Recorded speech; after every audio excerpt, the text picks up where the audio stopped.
नमस्कार साथियों, आइए कुछ काम विशेष करते हैं। रोशन ये गांव गली मोहल्ला और देश करते हैं। गणपति महाराज को याद करते हुए आज की इस क्लास का हम श्री गणेश करते हैं।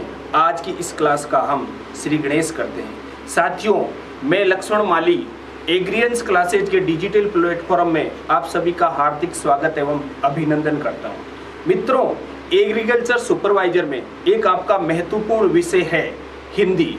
मैं आपको हिंदी पढ़ाऊंगा। आज हिंदी विषय में महत्वपूर्ण टॉपिक पढ़ाऊंगा आपको समास। साथियों, सबसे पहले हम देखेंगे कि समास का मतलब क्या होता है, समास का संधि विच्छेद क्या होता है और समास में हिंदी की आवश्यकता क्यों पड़ी। सबसे पहली चीज, समास की हिंदी में आवश्यकता क्यों पड़ी। समास का मतलब होता है छोटा। क्या मतलब होता है? छोटा। और समास का मतलब होता है संक्षेप। क्या मतलब होता है? संक्षेप। और समास का मतलब होता है लघु। इसका मतलब ये हुआ कि बहुत सारे शब्द, मतलब लंबे शब्दों को छोटा करके बोलना, उसे क्या कहते हैं? समास।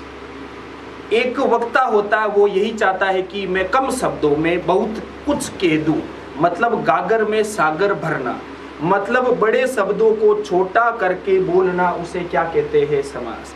एक नेता यही चाहता है कि मैं जनता को बहुत ही कम शब्दों में बहुत कुछ समझा दूं। टीचर भी यही चाहता है कि बहुत कम शब्दों में आपको बहुत कुछ समझा दूं, उसे क्या कहते हैं? समास। मतलब बहुत सारे शब्दों को छोटा करके बोलना, उसे क्या कहते हैं? समास। यदि मुझे रियांबड़ी के बस स्टैंड पे जाना है तो मैं सीधा सीधा इसी गली से चला जाऊंगा, तो भी मैं रियांबड़ी के बस स्टैंड पे ही जाऊंगा। और मैं चाहूं कि रायका बाग से होते हुए आऊं, तो भी मैं रियांबड़ी के बस स्टैंड पर पहुंच जाऊंगा। मेरे लिए फायदेमंद क्या रहेगा? मैं सीधे और शॉर्ट रास्ते से जाऊं। और आपके लिए भी शॉर्टकट क्या रहेगा कि बहुत छोटे शब्दों में सब कुछ समझ लेना, उसे क्या कहते हैं? समास। और समास का कोई मतलब भी पूछ ले तो हो जाएगा छोटा, संक्षेप या लघु।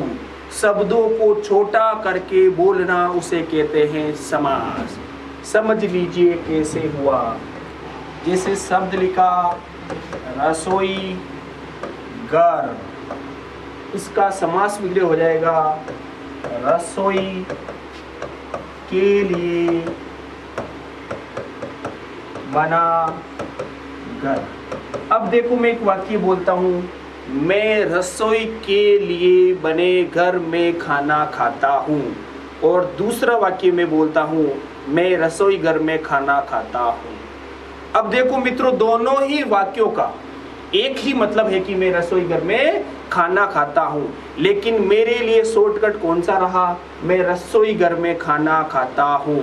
अब देखो, शब्द आया रसोई के लिए बना घर। इन बहुत सारे शब्दों को छोटा करके मैंने लिख दिया रसोई घर। मतलब सीधा सीधा बड़े शब्दों को छोटा करके बोलना, उसे क्या कहते हैं? समास। देखो, शब्द आया मैं मिर्ची से बना बड़ा खाता हूँ, और दूसरा वाक्य में बोल दूं मैं मिर्ची बड़ा खाता हूँ। दोनों का मतलब यही हुआ कि मैं मिर्ची बड़ा खाता हूँ, लेकिन मेरे लिए बोलने में उचित कौन सा रहेगा? नंबर 2 वाला। शब्द था रस मिर्ची से बना बड़ा, उसका छोटा रूप मैंने क्या बना दिया? मिर्ची बड़ा। मतलब क्या हो गया? बहुत बड़े शब्दों को छोटा करके बोलना, उसे क्या कहते हैं? समास। अब आपको पता चल गया होगा कि हिंदी में समास की आवश्यकता क्यों पड़ी। मतलब शब्दों को छोटा कर दिया, क्या हो जाएगा? समास। समास का मतलब क्या हो जाएगा? छोटा, संक्षेप और लघु। आगे देखिए, अब आपको कोई पूछ ले कि समास का अर्थ क्या होता है। समास का अर्थ जानने के लिए आपको इसका करना होगा संधि विच्छेद। समास का संधि विच्छेद हो जाएगा सम धन आस। क्या हो जाएगा? सम धन आस। सम का मतलब हो जाएगा अच्छी तरह से। क्या मतलब हो जाएगा? अच्छी तरह से। और आस का मतलब होता है बैठना। क्या मतलब हो जाएगा? बैठना। अब आपको कोई पूछ ले कि समास का मतलब क्या होता है, पहली बात तो मैंने आपको बताई थी छोटा या संक्षिप्त, और छोटे रूप में अच्छी तरह से बैठना, उसे क्या कहते हैं, समास। क्या कहते हैं, समास। आगे चलिए, अब चलते हैं इसकी परिभाषा की ओर। आपको कोई पूछ ले कि समास की परिभाषा क्या होगी, लिख लीजिए। दो या दो से अधिक शब्दों के सार्थक मेल को समास कहते हैं।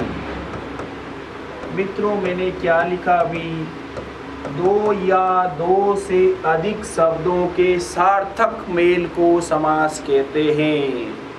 दो या दो से अधिक, बहुत सारे शब्दों का मेल करना है, लेकिन वो क्या होना चाहिए, सार्थक। अब सार्थक का मतलब क्या होता है, जिसका कोई अर्थ निकले उसे कहते हैं सार्थक। मतलब बहुत सारे शब्दों को छोटा बनाना है, लेकिन छोटे शब्दों का भी क्या निकलना चाहिए, अर्थ, उसे क्या कहते हैं, समास। शब्द आपके सामने आया सार्थक, कौन सा शब्द आया, सार्थक। अब इस शब्द सार्थक का हम करेंगे संधि विच्छेद। संधि विच्छेद हो जाएगा स धन अर्थक। क्या मतलब हो जाएगा, स धन अर्थक। से का मतलब होता है सहित, और अर्थक का मतलब होता है जिसका कोई अर्थ निकले, उसे क्या कहते हैं, अर्थक। और सार्थक का मतलब जिसका कोई अच्छी तरह से अर्थ निकले, वो हो जाएगा सार्थक। एक शब्द होता है परिवार। कौन सा शब्द होता है, परिवार। परिवार के आगे मैं जोड़ दूं से, तो इसका मतलब होता है परिवार सहित, और इस से का मतलब होता है सहित। तो यहाँ पर भी से का मतलब सहित, जिसका कोई अर्थ निकले उसे क्या कहते हैं, सार्थक। परिभाषा क्या हो गई, दो या दो से अधिक शब्दों के सार्थक मेल को क्या कहते हैं, समास। मैंने अभी तक आपको समास में क्या पढ़ा दिया, सबसे पहली चीज, बहुत बड़े शब्दों को छोटा करके बोलना, उसे क्या कहते हैं, समास। समास का अर्थ क्या बताया था, लघु, छोटा या संक्षिप्त। उसके बाद मैंने बताया था समास का संधि विच्छेद, सम धन आस। सम का मतलब होता है अच्छी तरह से, और आस का मतलब होता है बैठना। क्या मतलब होता है, बैठना। याद रह जाएगा। उसके बाद मैंने इसकी परिभाषा बताई थी, दो या दो से अधिक शब्दों के सार्थक मेल को क्या कहते हैं, समास।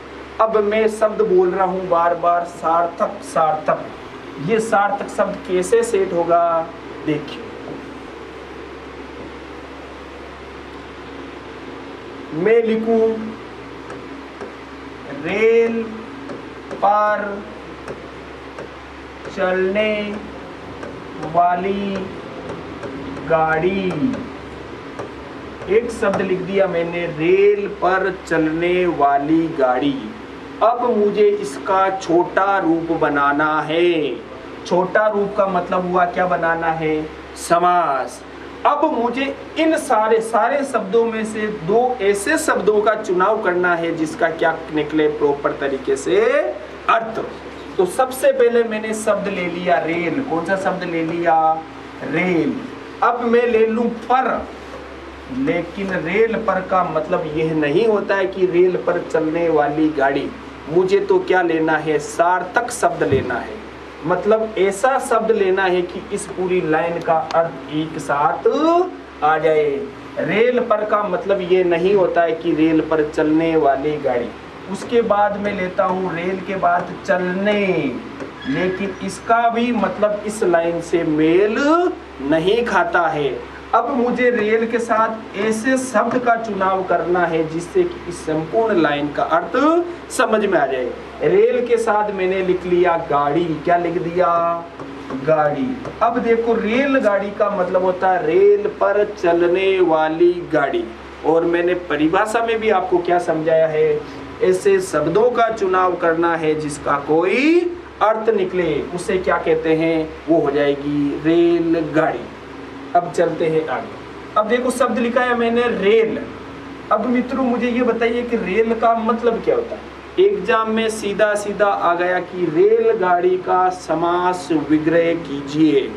पहला ऑप्शन आ गया रेल पर चलने वाली गाड़ी, और दूसरा ऑप्शन आ गया पटरी पर चलने वाली गाड़ी।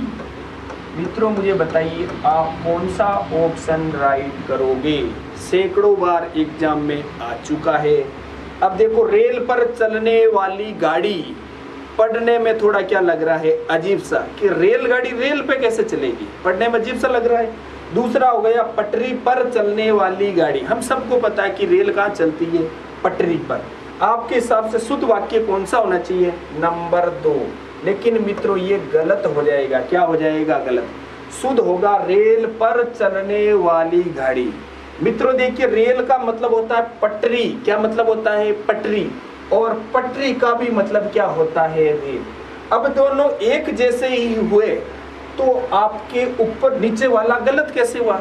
मित्रों समास में आपको एक चीज हमेशा ध्यान रखनी है कि जो चीज आपको क्वेश्चन में दे रखी वही का वही शब्द आपके ऑप्शन में होना चाहिए, न कि आपको उसका पर्यायवाची काम में लेना है। एग्जामिनर आपको पूछेगा कि रेलगाड़ी का समास विग्रह कीजिए। अब रेल का मतलब पटरी होता है, तो आपको पटरी शब्द काम में नहीं लेना है, तो शुद्ध क्या करोगे वहां पर, रेल पर चलने वाली गाड़ी। अब कई विद्यार्थी ये पूछेंगे सर रेल ऑप्शन में नहीं हो तो फिर क्या करोगे। मित्रों बिल्कुल सही, उसके बाद तो आपको पटरी पर चलने वाली गाड़ी सही करनी ही है। अब चलते हैं आगे। परिभाषा आपने देख ली, अर्थ आपने देख लिया। अब चलते हैं कि समास कितने प्रकार के होते हैं या समास के भेद कितने हैं। हम सबको पता है कि समास 6 प्रकार के होते हैं। समास कितने प्रकार के होते हैं, 6 प्रकार। अब मित्रों एक बार एग्जामिनर ने पूछ लिया कि समास कितने प्रकार के होते हैं और फिर ऑप्शन कैसे दिए। देखो पहला ऑप्शन दे दिया समास में, पहला ऑप्शन दे दिया 6, दूसरा ऑप्शन दे दिया उसने 6, और तीसरा दे दिया 6, और चौथा दे दिया 6। अब मुझे बताइए कौन सा ऑप्शन राइट करोगे। अब आपको सीधा सीधा इस प्रकार देता 6 ऑप्शन, तो सबको ही पता है कि 6 प्रकार होते हैं, लेकिन 6 का शुद्ध रूप कौन सा है। अब मित्रों आप सब यही सोच रहे होंगे कि ऑप्शन नंबर 1 सही है, लेकिन मित्रों ये तो बिल्कुल पूरी तरीके से क्या है, गलत। ये 6 गलत हो जाएगा और ये भी 6 क्या हो जाएगा, गलत। हमेशा 6 का शुद्ध रूप होता है 6। 6 के बाद क्या आएगा, है। इसको मोस्ट इंपोर्टेंट कर लेना। शुद्ध रूप क्या होता है, 6 का 6। अब चलते हैं आगे।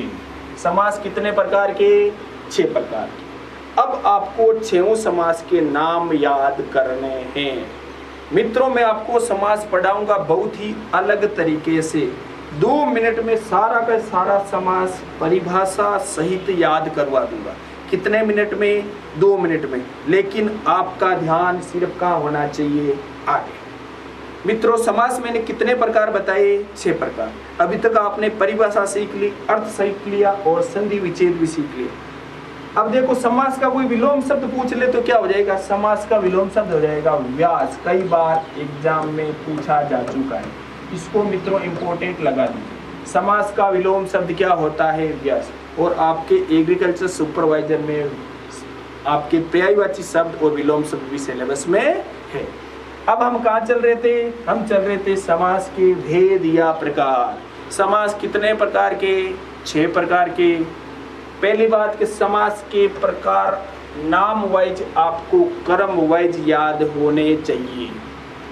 सबसे पहला समास होता है अव्ययीभाव समास। कौन सा समास होता है, अव्ययीभाव। अब मित्रों अव्ययीभाव समास की उत्पत्ति कैसे हुई, शब्द आता है अव्यय। कौन सा शब्द आता है, अव्यय। अव्यय के आगे आपको ई की मात्रा लगाकर भाव शब्द जोड़ना है। तो कैसे बन जाएगा? अव्ययी भाव। मित्रों, ये शब्द शुद्धि की दृष्टि से भी क्या है? इम्पोर्टेंट। अव्ययी में ई की मात्रा बड़ी लगानी है। तो समास का पहला प्रकार कौन सा हो गया? अव्ययी भाव समास। दूसरा प्रकार कौन सा होता है? तत्पुरुष समास। कौन सा समास होता है? तत्पुरुष। और तीसरा प्रकार कौन सा हो जाएगा? द्विगु समास। सॉरी, कर्मधारी कर लीजिए। तीसरा प्रकार हो जाएगा कर्मधारय समास। और चौथा समास कौन सा हो जाएगा? द्विगु समास। कौन सा समास हो जाएगा? द्विगु समास। और पांचवा कौन सा हो जाएगा? द्वंद्व समास। कौन सा समास हो जाएगा? द्वंद्व। और छठा हो जाएगा आपके बहुव्रीहि समास।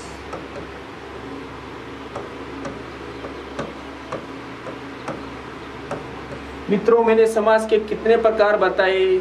6 प्रकार। पहला समास आपको मेरे साथ में याद हो जाने चाहिए। पहला प्रकार अव्ययी भाव, दूसरा समास तत्पुरुष समास, तीसरा समास कर्मधारय समास, और चौथा समास मैंने आपको कौन सा बताया था? द्विगु समास। पांचवा समास बताया था द्वंद्व समास, और छठा समास कौन सा बताया था? बहुव्रीहि समास। अब मित्रों, आपको शब्द शुद्धि की दृष्टि से इंपॉर्टेंट समझते हुए बिल्कुल शुद्ध तरीके से याद करने। अव्ययी भाव में ई की मात्रा बड़ी, उसके बाद भाव तत्पुरुष में ऊ की मात्रा छोटी, कर्मधारय याद रह जाएगा, आता है द्विगु। अब देखो, द्विगु को मैंने 2 तरीके से लिखा है। मित्रों, एक सामान्य सा शब्द आपने लिखा होगा या पढ़ा होगा। कौन सा शब्द लिखा? विद्यालय। कौन सा शब्द? विद्यालय। अब मैं विद्यालय को दूसरे तरीके से भी लिख सकता हूँ। वी के बाद क्या ले लिया? आदा दे, उसके बाद ले लिया आले, विद्यालय। ये भी सही है और यह भी सही है। अब मित्रों, दोनों सही है, तो इस शब्द की आवश्यकता क्यों पड़ी? मैंने अभी आपको क्या बताया था? हिंदी में बड़े शब्दों को छोटा करके लिखना, उसे क्या कहते हैं? समास। अब देखो, विद्यालय थोड़ा पढ़ने में या लिखने में क्या लग रहा है? लंबा। इसका शॉर्ट रूप क्या बना दिया? विद्यालय। अब इसी का ये शॉर्ट रूप कैसे बना? देखो, मैंने लिखा सबसे पहले वी। क्या लिखा? वी। उसके बाद आ रहा है आधा दे। क्या आ रहा है? आधा दे। आधा दे मैंने लिख दिया। उसके बाद आ रहा है या। क्या आ रहा है? या। उसके बाद मैंने इधर से जोड़ दिया ये, फिर लगा दी आ की मात्रा। उसके बाद क्या कर दिया? ले। तो विद्यालय से नीचे वाला क्या बन गया? विद्यालय। शब्दों को छोटा करके बोलना, उसे क्या कहते हैं? समास। इसी प्रकार द्विगु में ये भी सही है और ये भी सही है। और अगला आता है आपके द्वंद्व समास, और सबसे लास्ट में समास कौन सा आता है? बहुव्रीहि समास। शब्द लिखा मैंने बहुव्रीहि। मैंने आपको बताया था बहुव्रीहि शब्द शुद्धि की तरफ से भी क्या है? इम्पोर्टेंट। अब देखो, शब्द मैंने लिखा बहु। कौन सा शब्द लिखा? बहु। अब एक बहु में ऊ की मात्रा होती है छोटी, और दूसरी बहु में ऊ की मात्रा होती है बड़ी। अब मित्रों, मुझे बताइए कि शुद्ध कौन सा है? छोटी ऊ वाला या बड़ा ऊ वाला? मित्रों, बहुव्रीहि में हमेशा छोटा ऊ को क्या देनी है? प्राथमिकता। और प्राथमिकता का मतलब आपके सही शुद्ध रूप क्या हो जाएगा? बहुव्रीहि। इस बहु का मतलब होता है एक से ज्यादा। क्या मतलब होता है? एक से ज्यादा। और बहु में ऊ की मात्रा बड़ी हो तो इसका मतलब हो जाएगा किसी की पत्नी वाला। और वधू वाला। ऊ की मात्रा बड़ी तो इसका मतलब हो जाएगा वधू, और बहु में ऊ की मात्रा छोटी तो हो जाएगा एक से ज्यादा। हम पढ़ते हैं वचन। वचन में आता है एक वचन और बहुवचन। बहुवचन का मतलब हम जानते हैं एक से ज्यादा, और बहु में ऊ की मात्रा बड़ी हो गई तो इसका मतलब क्या हो जाएगा? वधू। क्या मतलब हो जाएगा? मित्रों, एक रूल हमेशा के लिए याद कर लीजिए। शब्दों में ऊ की मात्रा बड़ी हो तो वे हमेशा स्त्रीवाची होते हैं। मतलब ये हुआ कि स्त्रीवाची शब्द हमेशा कैसे होते हैं? बड़े। जैसे शब्द लिखूं मैं बहु। कौन सा शब्द लिखा? बहु। बहु का मतलब होता है वधू। और वधु में हमेशा ऊ की मात्रा क्या आ जाएगी, बड़ी। नियम क्या है, स्त्रीवाची शब्द हमेशा कैसे होते हैं, बड़े। बहु में ऊ की मात्रा बड़ी हो जाएगी। शब्द आया वधु, कौन सा शब्द आया, वधु। वधु में भी ई की मात्रा, ऊ की मात्रा बड़ी। शब्द आया श्रीमती, कौन सा शब्द आया, श्रीमती। श्रीमती में भी आपके ई की मात्रा हो जाएगी बड़ी। शब्द आया नारी, कौन सा शब्द, नारी। नारी में भी ई की मात्रा बड़ी। शब्द आया काकी, कौन सा शब्द आया, काकी। काकी में भी ई की मात्रा बड़ी। शब्द आया चाची, चाची में भी ई की मात्रा बड़ी। शब्द आया सुश्री, कौन सा शब्द आया, सुश्री। सुश्री में भी ई की मात्रा बड़ी। शब्द आया पत्नी, कौन सा शब्द आया, पत्नी। पत्नी में भी ई की मात्रा बड़ी हो जाएगी। इसका एक ही नियम क्या हो जाएगा, स्त्रीवाची शब्द हमेशा मात्रा में कैसे होते हैं, बड़े। बहु में ऊ की मात्रा बड़ी, स्त्रीवाची शब्द। वधु में भी ऊ की मात्रा बड़ी। श्रीमती में भी ई की मात्रा बड़ी। नारी में भी ई की मात्रा बड़ी। काकी, चाची, सुश्री और पत्नी, इन सब में ई की मात्रा बड़ी, मतलब मात्रा में बड़े। नियम क्या हो गया, स्त्रीवाची शब्द हमेशा मात्रा में बड़े। इसका जस्ट उल्टा नियम, पुरुषवाची शब्द हमेशा मात्रा में होते हैं छोटे। कैसे होते हैं, छोटे। स्त्रीवाची शब्द हमेशा मात्रा में बड़े और पुरुषवाची शब्द हमेशा मात्रा में कैसे हो जाएंगे, छोटे। शब्द आया जैसे पति, कौन सा शब्द आया, पति। पति में हमेशा ई की मात्रा कैसी आ जाएगी, छोटी। और पत्नी में ई की मात्रा कैसी आ जाएगी, बड़ी। कितने नियम याद हो गए, 2। पुरुषवाची शब्द हमेशा छोटे और स्त्रीवाची शब्द हमेशा बड़े। अब देखो यहाँ पर बहु में ऊ की मात्रा छोटी और शब्द आया व्रीहि। हमेशा ध्यान रखना, व्रीहि शब्द नहीं होता है, शुद्ध शब्द होता है व्रीहि। हमेशा ध्यान रखना, व्री में, वे में ई की मात्रा बड़ी और हे में ई की मात्रा छोटी हो जाएगी। बहु का मतलब होता है एक से ज्यादा और व्रीहि का मतलब होता है चावल के दाने। क्या मतलब हो जाएगा, चावल के दाने। अब आपको कोई पूछ ले कि बहुव्रीहि का मतलब क्या हो जाएगा, तो हो जाएगा एक से ज्यादा या बहुत सारे चावल के दाने। मित्रों, मेरे हिसाब से आपको 6 के 6 समास याद हो गए होंगे। मैंने कितने समास बताए, 6। सबसे पहला अव्ययीभाव, दूसरा तत्पुरुष, तीसरा कर्मधारी और चौथा बताया था द्विगु और पांचवा बताया था द्वंद्व और छठा बताया था बहुव्रीहि। आपको समास के नाम याद हो गए। अब हमें इन सब की परिभाषाएं याद करनी है। कितने मिनट में, 2 मिनट में। मतलब 120 गिनो तब तक आपको सारी की सारी परिभाषाएं मुक्त जबानी याद हो जानी चाहिए। सबसे पहली चीज, समास में कितने पद होते हैं, 2 पद। प्रथम पद और द्वितीय पद, बायां पद और दायां पद। तो सबसे पहली बात, इधर हम लिख लेंगे समास का नाम। क्या लिख लेंगे, समास का नाम।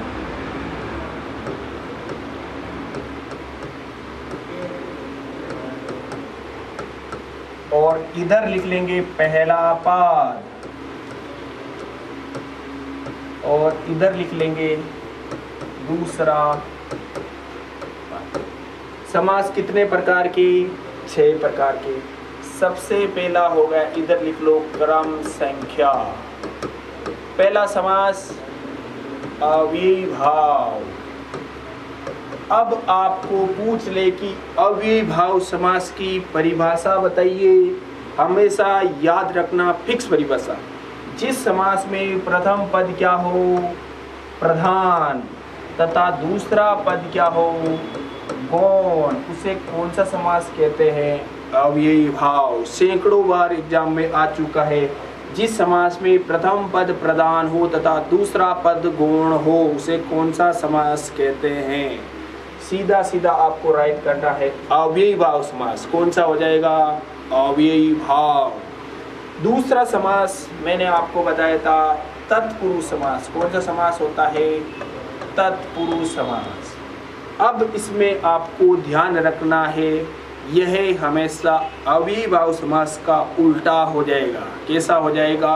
उल्टा। मतलब अविभाव में प्रथम पद क्या था? प्रधान। तत्पुरुष में आपको इसको क्या कर देना है? गौण। क्या कर देना है? गौण। और प्रथम पहले समास अविभाव में आपने इसको गौण किया था, अब इसको क्या कर दोगे? प्रधान। क्या कर दोगे? प्रधान। मैंने आपको क्या बताया था? अविभाव का उल्टा कौन सा होता है? तत्पुरुष समास। कौन सा होता है? तत्पुरुष।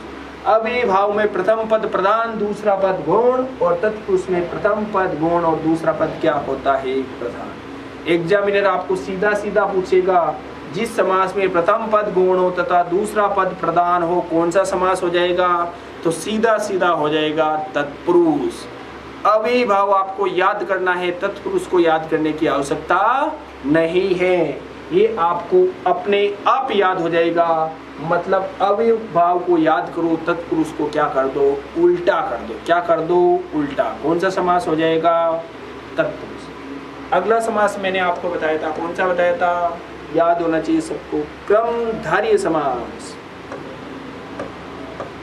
आप बिल्कुल भी चिंता नहीं करें, मैं आपको एक एक समास लेकर दो दो तीन तीन परिभाषा सहित आसानी से उदाहरण सहित याद करवाऊंगा। मतलब शब्द देखते ही आपको अपने आप पता चल जाएगा कि इसमें कौन सा समास है। आप क्वेश्चन में सीधा ऑप्शन देखकर पता लगा लोगे कि इसमें कौन सा समास है। आपको केवल और केवल मेरे साथ चलना है, उत्तर अपने आप निकलेंगे। नंबर तीसरा समास कौन सा बताया? कर्मधारय। हमेशा इसकी एक ही परिभाषा याद कर लो, इसमें आपको विशेषण और विशेष्य मिलेंगे। अब विशेषण और विशेष्य क्या होता है ये भी आपको मैं विस्तार से समझाऊंगा। आप बिल्कुल भी चिंता नहीं करें। ये जरूरी नहीं है कि प्रथम पद विशेषण हो, इसमें प्रथम पद विशेषण भी हो सकता है और विशेष्य भी हो सकता है, और दूसरा पद भी विशेषण भी हो सकता है और विशेष्य भी हो सकता है।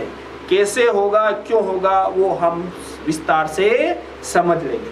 अब तक मैंने कितने समास की परिभाषा बता दी आपको? 3 समास। मेरे हिसाब से आपको 30 सेकंड में याद हो जाने चाहिए। पहला समास बताया था अविभाव समास। कौन सा समास बताया था? अविभाव। अविभाव की सीधी सीधी परिभाषा, प्रथम पद क्या हो? प्रधान, तथा दूसरा पद क्या हो?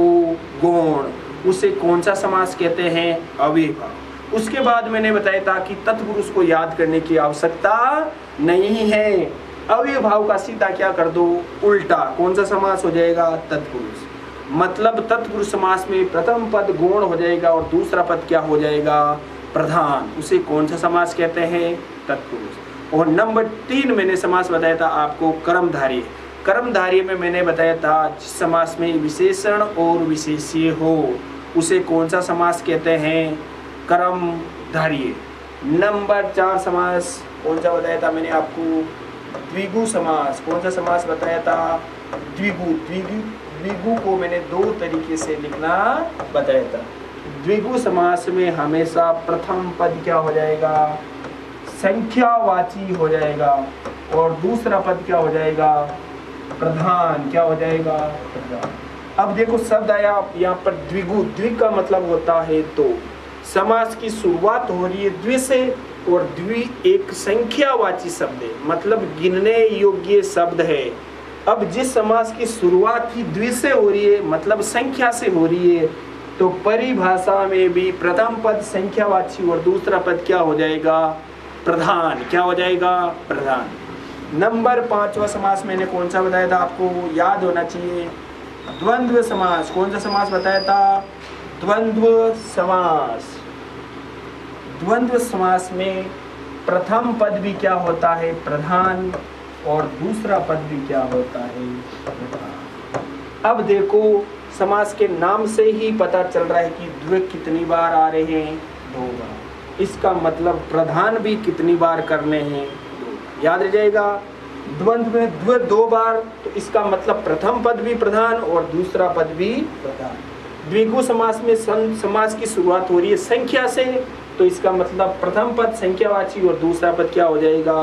प्रधान। नंबर 6 समास कौन सा हो जाएगा? बहुव्रीहि समास। मैंने आपको बताया था बहु में ऊ की मात्रा छोटी, बहु का मतलब होता है एक से ज्यादा, और बहु में ऊ की मात्रा बड़ी तो मतलब हो जाएगा वधु। बहुव्रीहि शुद्ध शब्द क्या होता है? व्रीहि। इस समास में न तो प्रथम पद प्रधान होगा न ही द्वितीय पद प्रधान होगा, मतलब दोनों ही पद क्या हो जाएंगे?